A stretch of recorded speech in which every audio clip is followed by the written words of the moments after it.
Shalom, Kohala, Yahweh Bashim Yahushai, Bahashim Kwadash. Double honors to the elder apostles and elder bishops of GMS, including the elders that came before them and taught us his truth. And shalom and salutation to all the brothers that puts in word and truth and in sincerity, the hopeful elect tabernacle of David. I'm the brother Yahshua. I'm back with the World War III daily update. Shalom and salutation to you as well. All right, so I'm going to start right here at Jeremiah 51. It's the header says severe judgment against Babylon. Russia knows it's fighting against America. Let's just state that, all right? And whatever counteroffensive that Ukraine has in store, right? You best believe that it's American troops over there in different uniforms and such. This is a war. It's a proxy war, putting the face of Ukraine up. But we know who rides the beast, which is NATO and the EU, right? We know who rides the beast. That's the whore. Who is the whore? Babylon. Okay? So we're going to read Jeremiah 51 and 30 with that in mind, okay? Just in case somebody wants to try to say, it's not talking about that. Well, overall it is talking about that, because if this isn't happening now, this will happen, right? Because World War III is we're at the beginning of it, all right? It's jumping off, and it has been, but we're not even close to the middle yet, right? When everybody's fighting at the same time. Anyway, this is Jeremiah 51 and 30. The mighty men of Babylon have forborne to fight. They have remained in their holds. Okay, where is this fucking offensive? Right? Their might hath failed. They became as women. Right? We know what's going on. You want a sex change? Go to the military, the American military. They have burned her dwelling places. Her bars are broken. One post shall run to meet another, and one messenger to meet another, to show the king of Babylon that his city is taken at one end. Right? Bakhmut. And that the passages are stopped, and the reeds have burned with fire, and the men of war are affrighted. All right. For thus saith the Lord of hosts, the power of Israel, the daughter of Babylon, is like a threshing floor. It is time to thresh her. For yet a little while, and the time of harvest shall come. Babylon is on its way out. So this is the Duran channel 1 hour ago, and they're describing the spring offensive that was supposed to have started yesterday, according to all accounts. It's going to go into these fools are afraid to get out there and do what they said that they were going to do, right? So with that, let's listen to these sad excuse for men. Anyway. Alexander, let's talk about the offensive that happened but didn't happen. It was a pretty wild evening of news. Even RT read an article saying that the big Ukraine offensive had begun. They cited one reporter, but once RT published it, then it was all over Telegram and Twitter, and then within like about an hour, maybe an hour, 20 minutes, you got reports coming in from the front lines saying that everything is pretty calm here and there, with the exception of Bakhmut. Yeah, I think there's some going back and forth in Bakhmut. Yeah, that is taking place. But your thoughts as to everything that happened with the offensive that didn't happen, but a lot of people thought it happened. Yeah. There was no, I think that's the first point to say. There was clearly no offensive yesterday. There was apparently a big Ukrainian attack close to Bakhmut itself, which we'll come to in a moment. But it was very weird because Zelensky, as we discussed in another video, made this statement: there's not going to be a Ukrainian offensive now.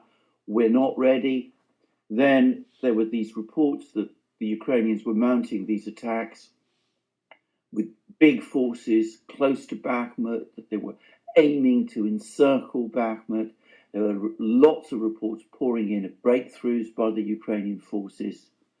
And then over the course of the night, just as I said, within an hour, you're absolutely correct about saying it. I mean, after everybody was in a complete panic about this. I say everybody, I mean everybody on the Russian side was in complete panic about this. The Ukrainians themselves said nothing. But over the course of that, we then started to get denials from people. One front says all is quiet here, another front all is quiet there. We don't know about these troop movements. We don't know what's going on. There's no sign that anything unusual is happening. And then eventually we got a report from the Russian Defense Ministry, which most unusually intervened and stepped out and said, we're seeing all of these reports that are circulating all over the place. We want to make it very clear that there is no big offensive going on. There was a Ukrainian attack in Bakhmut, in the area of Bakhmut. And we've had, over the last hour, just before we made this program, a further statement about that from the Russian Defense Ministry. They said that Ukraine did launch a significantly sized attack or series of attacks around the flanks, on the north and southern flanks of the Ukraine of the Russian forces, the Wagner forces in Bakhmut. And they said that up to 1,000 Ukrainian troops were involved, but this is, bear in mind, over a large area, 95-kilometer area. They said that there were about 10 tanks and 30 infantry fighting vehicles. So not an offensive, but a serious attack. But the Russian Defense Ministry goes on to say that this attack was completely repelled. Most of the Ukrainian soldiers were killed.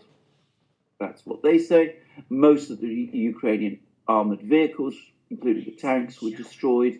The attack was a complete failure. And in the meantime, the Wagner forces continue advancing. And in fact, over the course of the evening, we got more reports, this time from Prigozhin himself. He confirms that there are still advancing in Bakhmut. The Wagner forces continue to advance in Bakhmut. He said that they've advanced by 220 meters. The day before, a soldier from the Wagner group said that they only had 740 meters to go. So if you accept this is, about a quarter of the distance. Then more than a quarter of the distance they made that they made up over the course of the day. So something did happen around Bakhmut last night. Now, I can't obviously verify exactly what did happen, but I've no reason to doubt that in essence the account of what happened provided by the Russian Defense Ministry is correct. I mean, you could question the scale of the losses that they're alleging. They're saying 540 Ukrainian soldiers out of 1,000 were destroyed, whatever that means.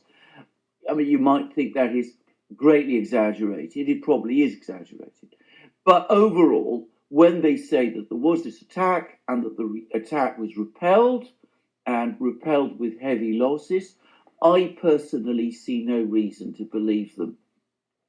The most interesting thing about what happened last night is even allowing for the fact that this was a bigger attack than usual. And, Ukrainian attacks in and around Bakhmut happen all the time. This has been a fiercely fought battle. There's lots of ebb and flow. Why was there this panic last night? And I'm going to say straight away, I think the reason there's been this panic is because of the effect of Prigozhin's statements over the last few weeks. He's been going out of his way to suggest that the situation on the flanks of the Wagner group is critical, that the Russian forces there barely exist, that they're not defending properly, and this story has spread and gained traction And an awful lot of people worry that it might be true. And I think that when they heard that the Ukrainians had launched this attack and were advancing in various places, there was this wave of panic because people said, well, what Prigozhin says is proving to be true.